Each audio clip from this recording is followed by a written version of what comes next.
Hi, and welcome to the Maybe I Can podcast. I'm your host, Debbie Weiss, and I am so happy that you are joining me today.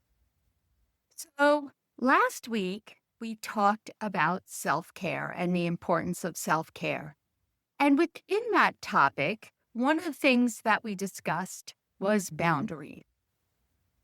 But I think that boundaries are so important that they need a separate episode.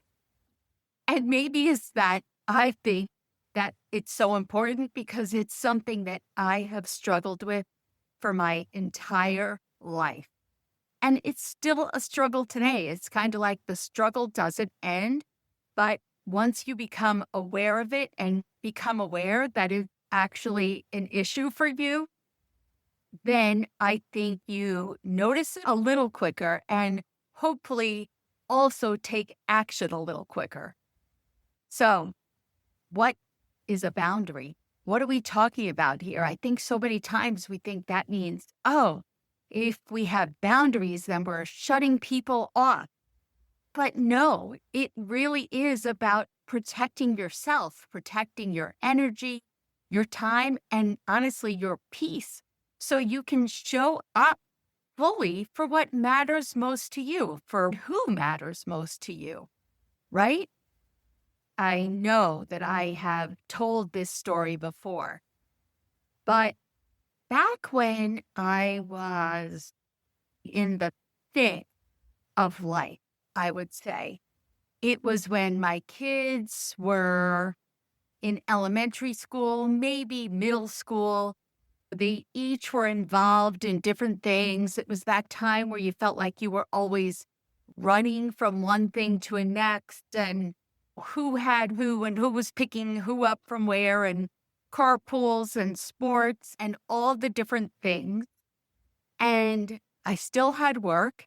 At the time, I was still caregiving for my father. And the last few years of his life, he lived in a nursing home. And for the last 6 to 9 months of his life, I knew that his time was coming to an end. And so I was trying to spend more time with him. So, why in the world simultaneously did I say yes to volunteering for three different organizations? I don't know what I was possibly thinking. Apparently, I believed that sleep was optional and cloning myself was just around the corner because the truth was that was about the only way I was going to survive this. And nobody was forcing me to do all this. Nope. I just kept saying yes anytime anyone asked me for something. So, why do we do this? There's a variety of reasons, and for each of us, it could be something different or a combination of things. One is we genuinely want to help.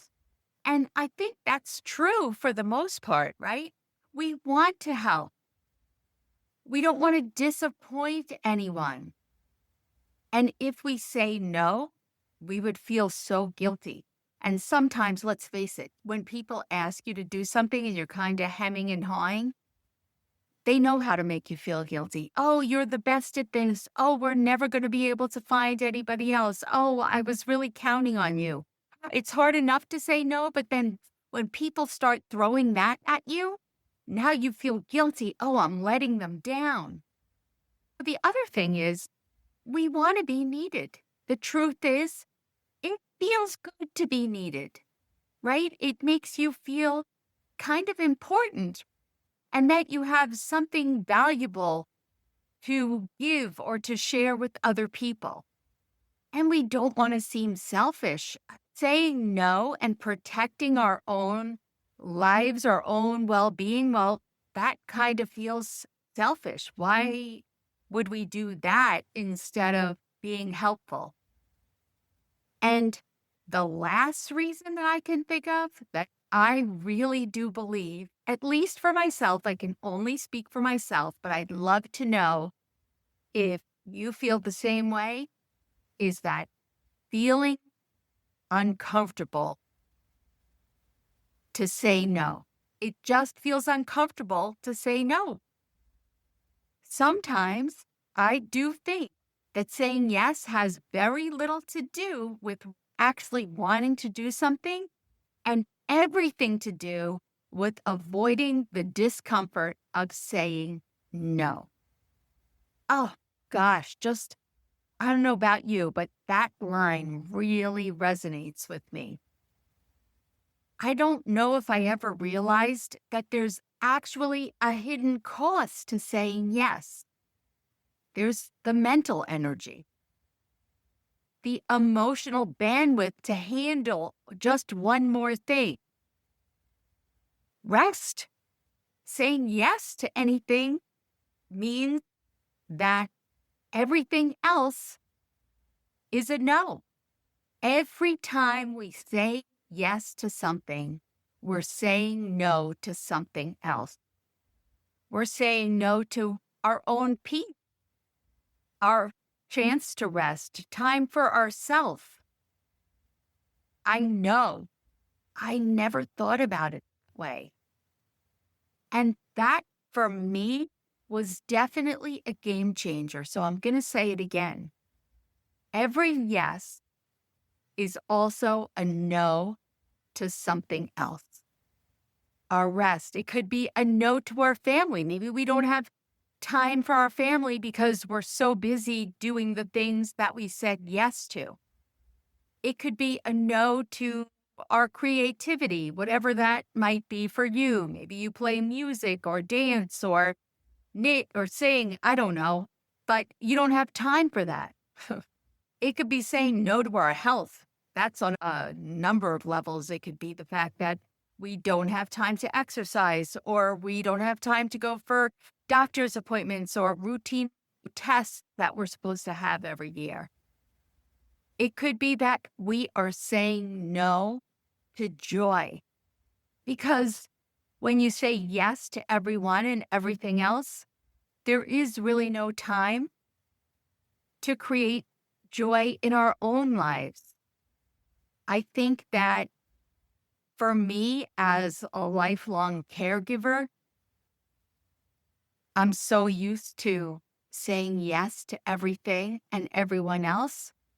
And I think as women, we're used to helping, we're used to caregiving, we're used to fixing things and being reliable and always being the one to step up. And being needed, it can become a part of our identity. When I first became a caregiver to my dad, which I was 17 at the time, I was such an insecure, I wasn't shy. I don't think shy is the right word, because around my friends, I was the boisterous, loud one, but I really had little self-worth. I didn't like the idea of being seen. I would have bet millions and millions of dollars that would never happen, because I, as a child and a teenager and a young adult, I did everything I could to avoid speaking up. And I mean speaking up like going into a store and asking a question, ordering food somewhere, picking up medication at a pharmacy. Like, I did not want to be seen by anyone because I always felt that I was being judged for the way I look. And with that said, if you're watching on YouTube, I'm sorry I look this way. It's Memorial Day. It's rainy here in New Jersey. I haven't been feeling good. But you know what? Here's the difference. At 62, I don't care anymore. Anyway, back to the idea of being a helper and being needed. So when I first became a caregiver to my father, I think it actually was something very positive for me, because it forced me to get out of my comfort zone, number one, do things, learn things that I never thought I was capable of. And it also forced me to step up and advocate for my father. So doing things that are uncomfortable, going up to a nurse's station in the hospital and saying, hey, my father needs attention, or asking a doctor questions, or dealing with something like that and negotiating his lease in certain places. This was all new. This kind of gave me a new identity. It became part of my identity that I was the one who stepped up, that I was the one who was there for my father. And that felt good. And that's what I became known as. So why would I ever want to say no to anyone? Because people were always praising me. Oh, look at Debbie. She is such a wonderful daughter, stepping up and being there all the time for her father. I wanted more of that praise. And so I didn't want to let anyone down. Does that make sense? Maybe your story obviously isn't the same, but the bottom line is that we've been helpers our whole lives. And so to actually say no feels like we're letting people down.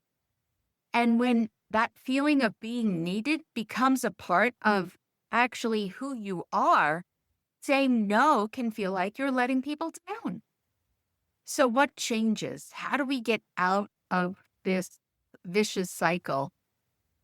So for me, I think it was in this time where I was way overwhelmed because I had said yes to everything and everyone. One day, I didn't realize it, and my friend pointed it out to me. And she said, Deb, just like Nancy Reagan said, just say no. I thought, just say no. Like, that's not an option. All of these people who are asking me, they need me. I am needed, and that feels good, and I don't want to let them down. And she was the one really who pointed out at what cost. I think that she told me to read this book called The Power of No, because one little word can bring health, abundance, and happiness. And it's by James, and I'm sorry if I pronounced the last name wrong, Altucher, Altucher. And that was a turning point because by my friend pointing this out, this gave me awareness. I honestly didn't realize what I was doing, and I didn't realize that there was and is another way. Instead of asking yourself, can I do this? Ask, should I do this? Meaning you could probably do all these things, right? I was doing all those things. That wasn't really the issue because the real question was it sustainable? Was it the smart thing to do? Was it aligned with my own goals? And what was it costing? Just because you're capable of doing all the things doesn't mean that you have the capacities. They're not the same thing. And it's our jobs to protect ourselves. And that's what a boundary is.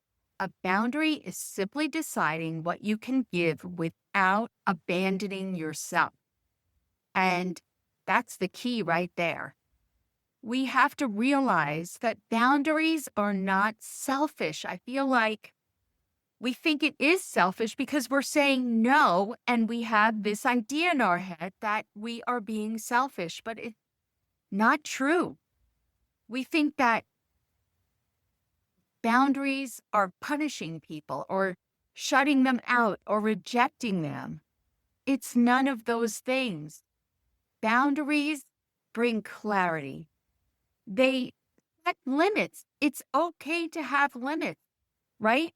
We have limits in every other area of our lives. I think the difference is this is a limit that we must set for ourselves. We're showing ourselves respect. It's self-respect to set boundaries. So let's talk about practical signs you might need better boundaries. Maybe you're feeling resentful. You're resentful because you don't have any free time. You're watching other people enjoy themselves and you're running around like a chicken with their head cut off. Resentment is often a boundary trying to get your attention, right? Another sign, you dread things you agreed to. Oh my goodness. This has come up for me recently. I don't remember how many weeks ago I said to you that I needed to set some boundaries and say no and tell people that this no longer works for me. And one of them was saying no to this volunteer position as treasurer that I've been doing off and on for probably 15 years. I think consecutively now for the last 6. I had a little bit of a break in between. And I dread it. I hate to say it. It's a monthly meeting. There's really not that much to do. And that's how I convinced myself that I could continue doing it. But I know it's the second Wednesday of every month, and it's a wonderful organization, and I'm not saying anything about that. It's just that, given what's going on with the rest of my life, just thinking about having to devote the time just to show up at this meeting, it it brings dread. I look at the calendar and I'm thinking, oh no, next week is the week. That means I need a boundary. Here's another thing that you might be feeling, like you're constantly stretched thin. Oh, yes, I know that one. You say yes, and immediately you regret it. I have done that countless times. Or you're helping everyone else while neglecting yourself. Again, I think as women, so many of us do this. Okay, now we know that we might need to set boundaries. How? So let's talk about a couple of tactical tools that we can use. Now we're aware of it. What do we do about it? This first one, it's hard if you're a yes man, but it works so well. For me, at least, this is what worked. It's like, I know the phrase I'm going to say, and I'm going to say it every time anyone asks me to do something. So you pause before answering. Instead of immediately saying yes, you say, let me think about that. Or, you know what? Can you give me 24 hours to give you an answer? Something like that. Whatever works for you, whatever feels comfortable, feels natural, have that ready to go so that there's no hesitation and that yes doesn't immediately come out of your mouth when someone asks you to do something. Okay, the second tool, before saying yes, ask yourself 3 questions. And I think you have to actually, most times, do the first one, meaning pause before answering or ask, can I think about that? And then ask yourself these 3 questions. 1, do I genuinely want to do this? 2, do I realistically have the capacity? And 3, what will this cost me? Cost me meaning my health, my time, my joy, my relationships, so on and so forth. And if you're a journaler, sit down with a pen and paper and answer those questions. It'll be really telling, more so than thinking about it. Do I genuinely want to do this? Do I realistically have the capacity? And what will this cost me? The third thing is stop over-explaining. All right, I got to be honest. I have a problem with this. So I'm working on it along with you. Simple no's are not enough. I do feel like I always have to explain. As a matter of fact, last week I was super, super proud of myself. I had a very busy week. On Tuesday night, I was going to a dinner that was a little over an hour away to support someone from a volunteer organization that I belonged to for a long time. And the gentleman who was being honored is a friend. It wasn't just for him, it was for a bunch of people. And he had his name called and he'd stand up with a bunch of other people. And I was planning on going. That was on Tuesday night, to be exact. And on Monday, I am an insurance agent. For those of you who don't know, that's my day job. I do have a regular day job, and I've been an agent for the same company. I only work for one company. I'm what they call a captive agent, and for 31 years. And they made an announcement on Monday that was shocking and devastating. And that announcement was that basically my income is going to be cut by 40%, not 4%, 40%, 40. And there will be ways to earn that 40% cut back, but I'm not sure if they'll be attainable. They'll change every year, the benchmarks that'll let me earn back that money. And I really think that the probability of me earning back the whole 40% is close to none. I'm hoping for 20%, which would mean my income is cut by 20%, but I cannot count on them. Needless to say, I have had an awful week, a lot of emotional ups and downs, searching for answers and what ifs and all different scenarios. And I was overwhelmed. And here I had to go to this dinner. Tuesday morning, I'm thinking to myself, now I just found this out on Monday. Tuesday morning, I'm thinking to myself, oh no, I'm going to have to go to this dinner. I actually pictured myself sitting there, putting on a happy face, smiling and having that nice conversation. And I knew in my mind, I would be thinking, what am I doing here? I can't do this. And at the same time, there were discussions going on that night with other agents of what are we going to do? And I thought, I've got to cancel. And I felt terrible. And I thought to myself, well, the old Debbie never would have done this. And I was like guilting myself for doing this. But I really had to dig deep and say, nope, this is a boundary. And by going to this dinner, it's costing me peace of mind and rest and time to figure out where I'm going, what I'm doing kind of thing. And so I said no. I told the two gentlemen that I was going to be driving there with, offered my apologies. I did give them an explanation. Did I have to? I guess not. I guess I could have said, sorry, but something came up and I'm not going to be able to make it tonight. I didn't feel comfortable doing that, so I did tell them what was going on, and they were certainly understanding. Now, that's an extreme example of a reason why you couldn't make something. But there are other times, and it could just be, you know what? I don't feel like going out tonight. You don't need an excuse. Simple no's are enough.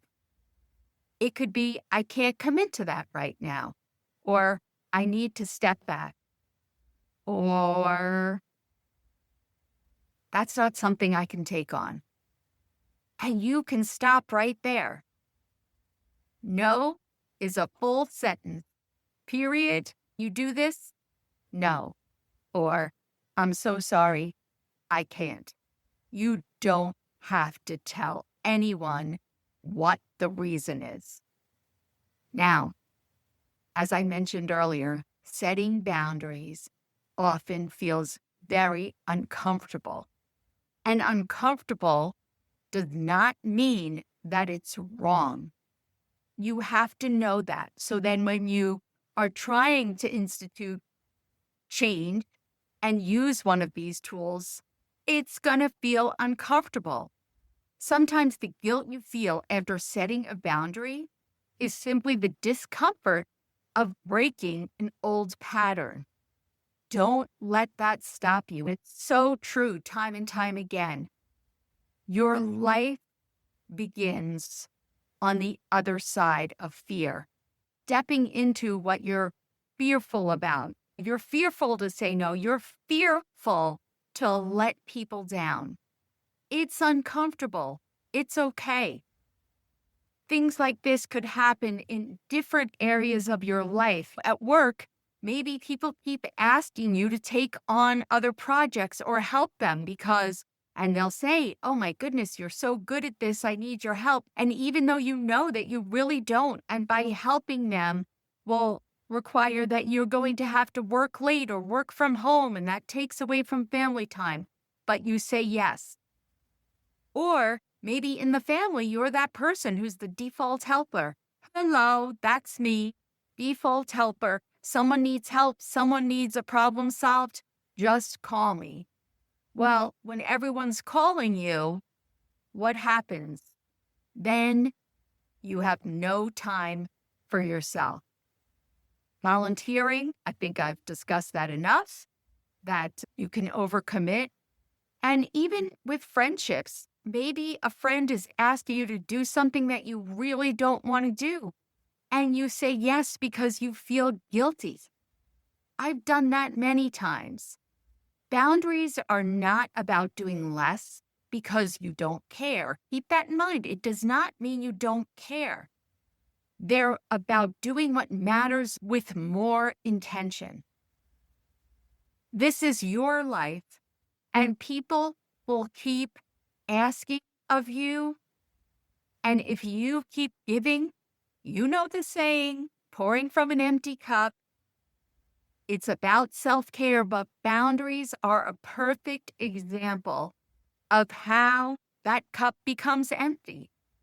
Because we have no boundaries. We agree to do everything. We help everyone with everything.